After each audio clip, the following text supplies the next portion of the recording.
Here, in the deep South, our people always lived on cotton and corn. In the good years, cotton was our cash crop. In the bad years, cotton was the cause of our poverty. Corn was the crop that gave us our basic food most years. In my grandfather's time, cotton and corn were perfect crops, but year after year they robbed our earth of its power to hold against the heavy rains. By the time our people realized what was happening to their land, it was too late. Since I was a boy, a heavy rain was an enemy, striking fear into the hearts of the farmers and terrorizing river towns like mine, Decatur, Alabama. Decatur is the center of a 50-mile circle of farmlands. As editor of the only newspaper here, I think I knew the personal problems of most of her 11,000 people. And I shared their fears when the big rain of 1932 started to fall.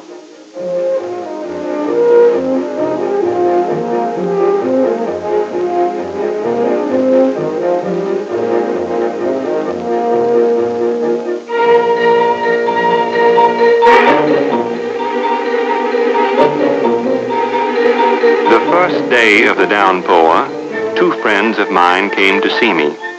One of them was worrying about his farm beside the river. The other was just worrying, the way a jobless man worries. He hadn't had a job since Decatur's only factory closed down, a casualty of the National Depression. They needed help, but what could I do for them with a typewriter? Words couldn't stop the rain. Newspaper editorials couldn't check the river. Once again, our plundered earth paid the price of a century of devotion to row crops like corn and cotton.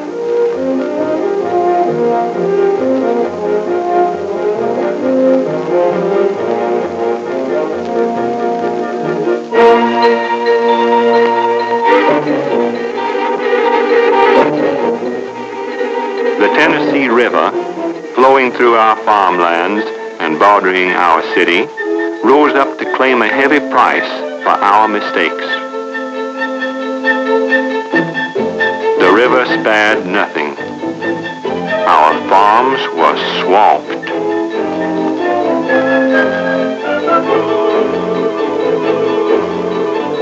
Our little city suffered along with the farms around us. The flood of 1932 was a disaster from which none could escape. The darkest hour in our history had begun. While the river slipped back to its banks, the sun beat down on our wretchedness.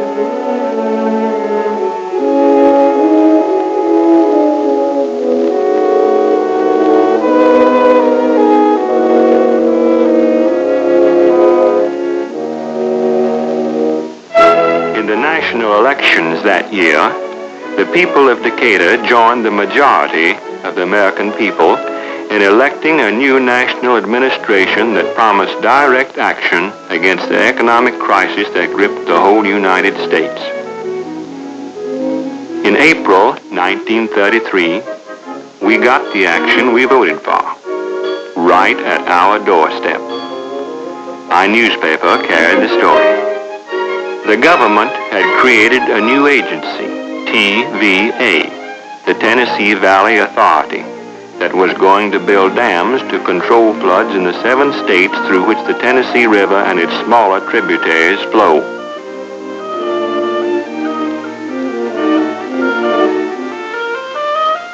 The new government said that this TVA could help us to win a better life. At what cost to our way of life? I wondered. All of us were curious, and some of us, like Sam Tyler, wondered if at last our fate had really changed. The TVA sent engineers to explain their plan to the peoples of the Tennessee Valley. only a few of us were on hand to greet the first TVA engineer, for we couldn't quite believe that there was a cure for Decatur's sickness.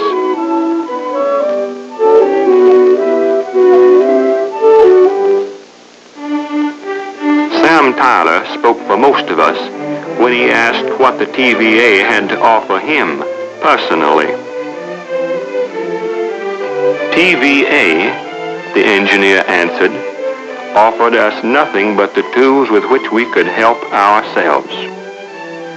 Some wanted to know if the electric power generated by the dams would be given to us free. The answer was no. The electricity, as well as the fertilizer the TVA planned to make at Wilson Dam, would be sold to us at very low cost, for the TVA had to be self-supporting. I was worried what the TVA would do to our freedoms. Would TVA come to our valley as a super government to run our lives? Just the opposite, the engineer said. The TVA would be, and could be, only what the people in the valleys of the Tennessee themselves made it. This TVA engineer spoke as one of us, because he was one of us.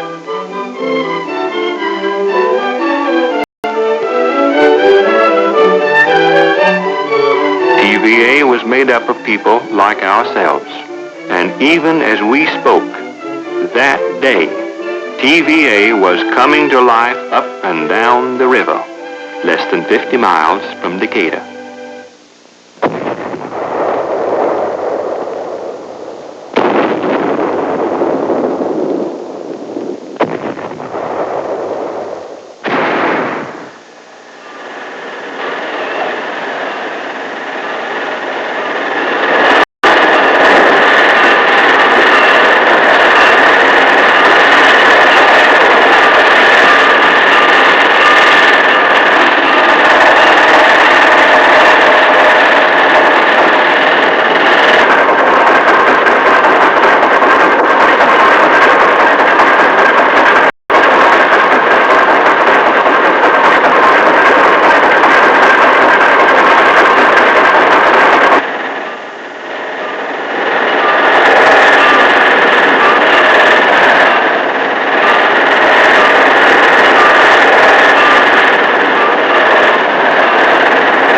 The fever of building ended, great shining dynamos stood ready to turn in Wheeler Dam, 35 miles from the city limits of Decatur.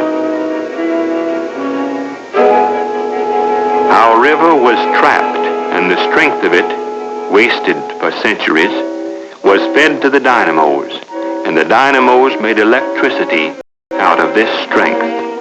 And they sent this new power across quiet hills and meadows to farm families that had never known electric light, electric power, electric tools before. But there was something more. Our river had become a highway. At each of the new dams on the Tennessee River, there were now giant canal locks.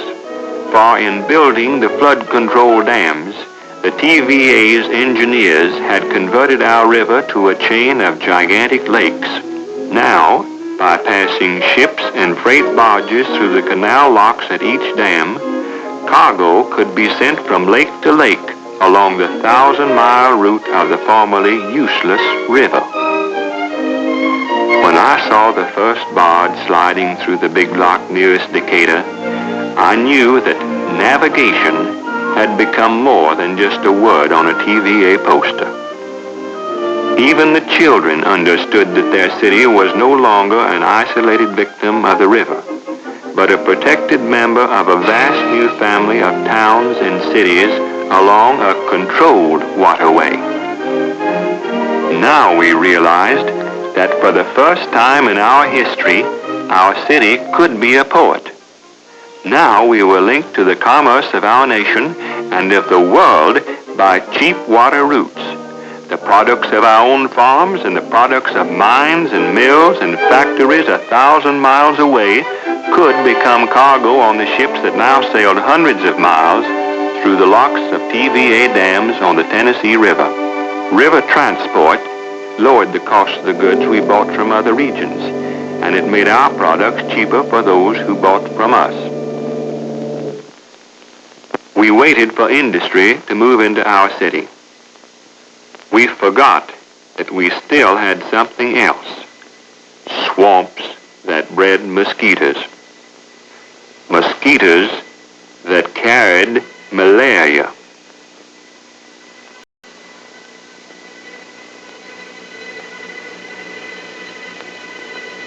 Factory machines must be run by men, by healthy men. The doctors in our city knew the discouraging facts. 1/3 of our people were knocked out by malaria every year. 1/3 of us were too weak to work or even to care. The doctors also knew how little they could do to prevent malaria.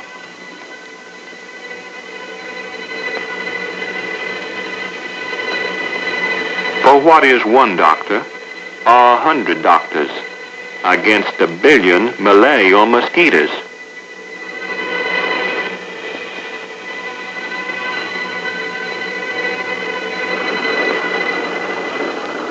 We took the problem of malaria to the TVA, and TVA sent us engineers with a plan to eliminate malaria and machines to do the job. We listened carefully to these men. Drain the swamps where the mosquitoes breed, they said, and you will drive malaria away from your city. The machines dug ditches in the swampland, row after row to the river. When the last ditch was cut, TVA built a powerful pumping station to drain the swamp. And the pumps were powered by electricity from our dams. We knew that industry would never come to Decatur if we lost the fight against malaria.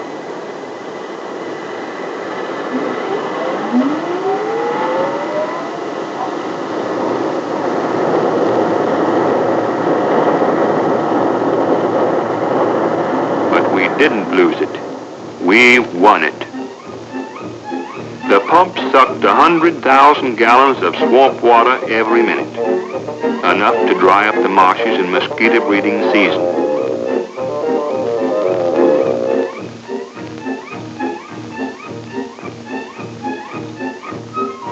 In the fall season, the pumps were reversed, and the swampland was flooded. Flocks of ducks and geese flying south from northern winters settled down here to feed on the corn and the grain we planted when the swamp was dry. The swamps that used to breed disaster became a source of food and recreation. Some of us had plenty of time to hunt waterfowl. There just wasn't much else to do. Jobs still were scarce. Many men who needed work could find no work.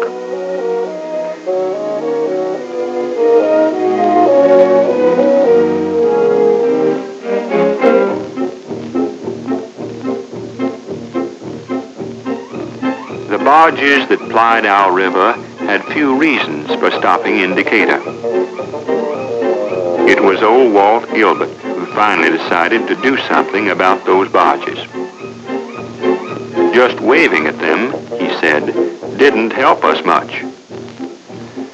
Walt had an idea that might make Decatur a good place for a grain mill. He asked some of us to meet him at the railroad depot near his store.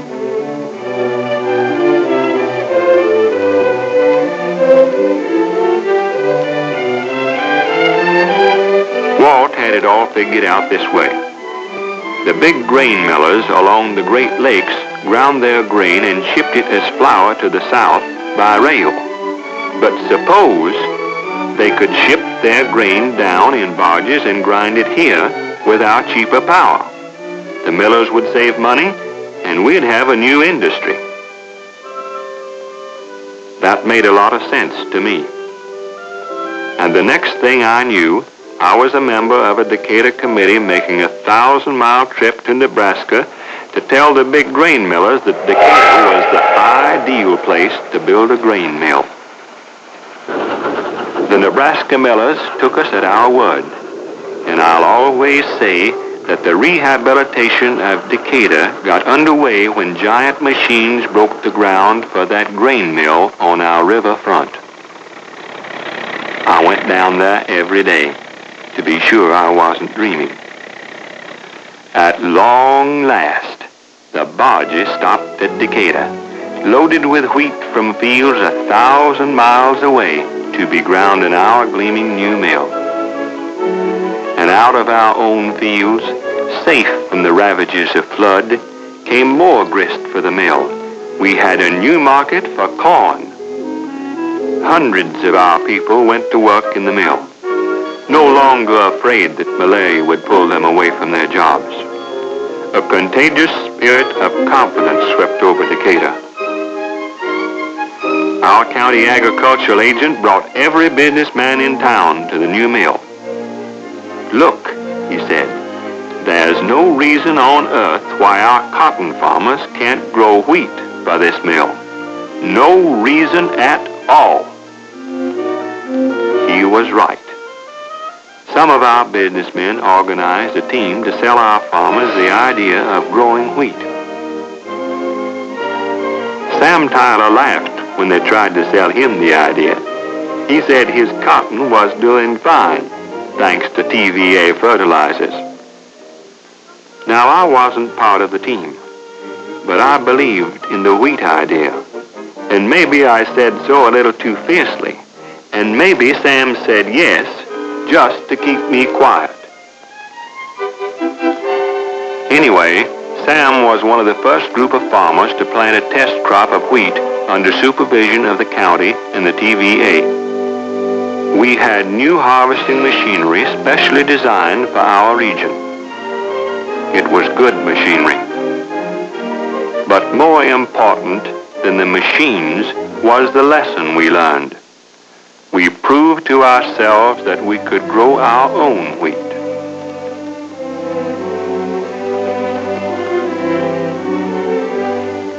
And we were soon growing enough of it to supply the new mill with all the grain it needed, with enough left over to feed a few cows and a few small flocks of chickens for family use. At first, we couldn't raise enough poultry to send to market. But we were getting impatient with little plans. The county farm agent urged our farmers to raise more livestock. They were willing to try, but what about a cash market? Again, I agreed to join a committee in search of a new market for our farm production.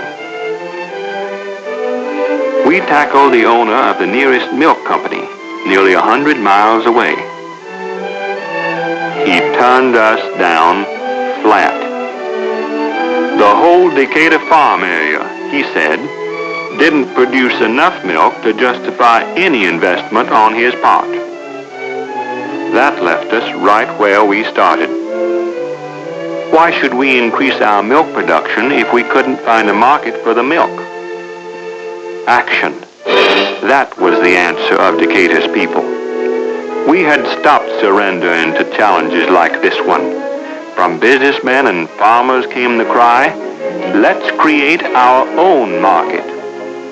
We talked the problem over at one meeting after another, and finally we decided to take a big step together. We were learning to help ourselves by joining our strength in mutual cooperation. More than 1,000 farmers and city people agreed to put up the money to build a cheese plant. We were no longer afraid of the future in Decatur. While the cheese plant was building, our farmers began dairying on a small scale. It took a little time to build dairy herds, for our people had to break away from a century of dependence on corn and cotton.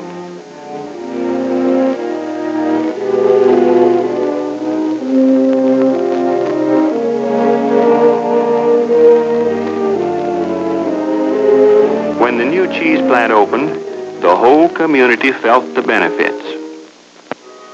From the very first day, the plant paid cash for every pound of milk our farmers delivered to the door, and it paid wages to those who filled the new jobs it created.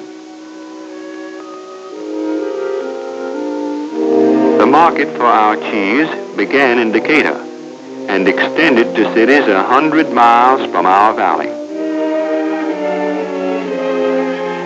We were beginning to forget about fear.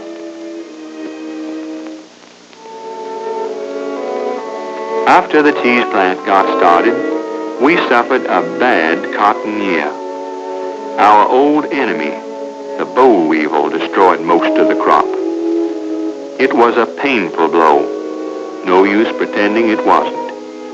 But this time, there was no panic, no sense of helplessness. We had come a long way from the dismal days of 1932. Cotton crop ruined? All right. Don't cry about it. Find a new crop, a cash crop easier to produce and more resistant to plagues than cotton. We asked the county agents and the TVA farm advisors to help us find such a crop. When they came around, they were 2 jumps ahead of us.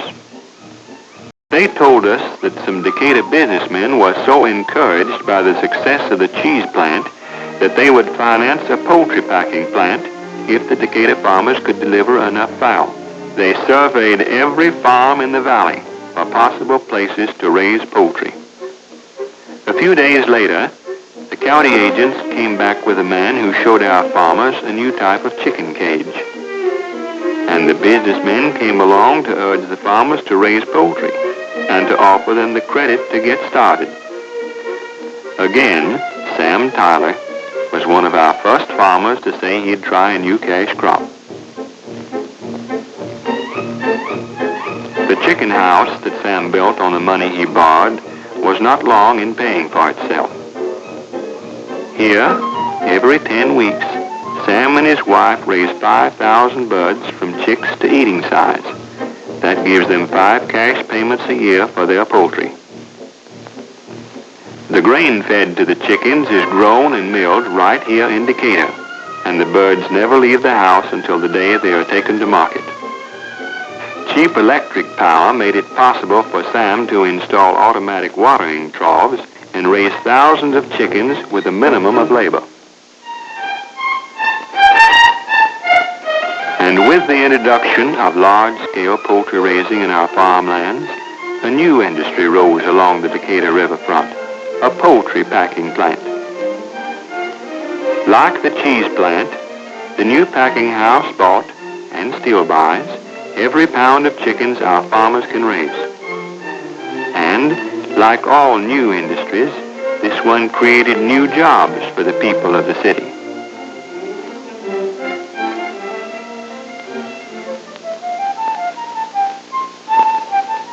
Incubators in the plant are heated with electricity from the TVA. The plant sells the chicks to the farmers and buys them back as meat poultry 10 weeks later.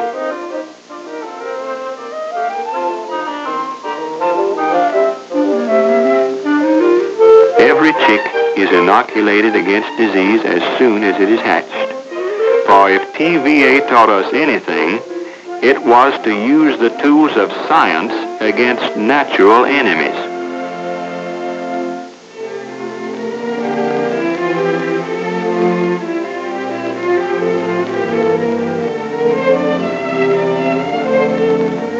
Confidence born of success encouraged our farmers to expand their cattle herds beyond their original plans. Our cheap electric power enabled dairymen to use milking machines, and milk production climbed so high that Decatur's businessmen were convinced we were ready for our local bottling plant. We were.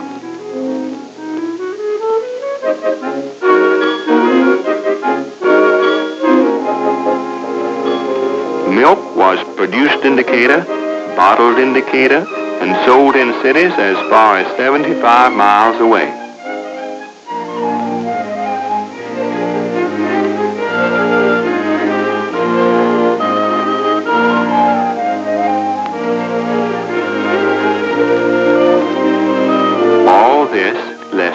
5 years after our farmers begged in vain for markets for their milk.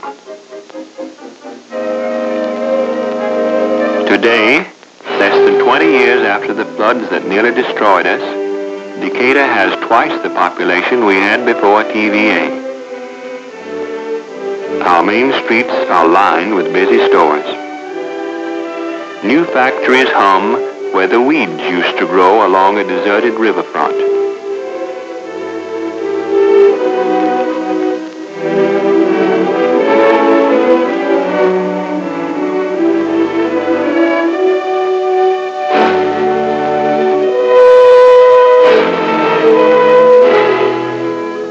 We still grow cotton. Sure, there will always be cotton in the South. But today, cotton is our slave, not our master. The cotton field ends where the factory begins. Decatur today has many factories like this one, the world's largest copper tube mill. But we have more than machinery, crops, and stores. We have new hope and faith. New houses, good houses, are going up steadily all over the city. Most of us own our own homes, new or old. Our goal of a better world for our children comes closer to reality. Already we have given them not only better homes, but better schools. Good schools have become as important to us as good crops and successful industry. We want our children to learn to use the tools of science that lifted Decatur out of despair. All of us have caught the spirit of learning. County home economics workers are busy teaching farm wives in the remote sections of our valley. At the agricultural experiment station in our region, scientific work is underway to increase the quality and the quantity of our farm products. For we have learned that it is up to man himself whether nature helps him to live or breaks him for trying.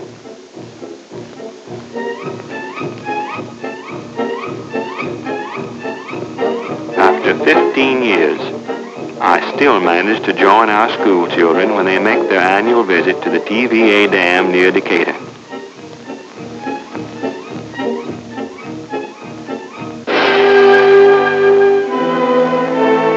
And each year, it seems to me that the children breathe a unique life into that great creation of steel and stone.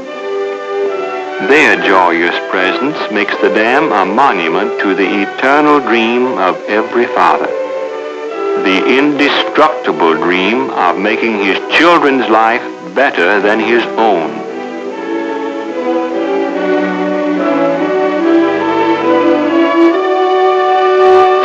We have tried to show them the truth in the rebirth of Decatur, the knowledge that people who live and work together in freedom can always find a will and a way to rise above disaster. That is the secret of the story of Decatur.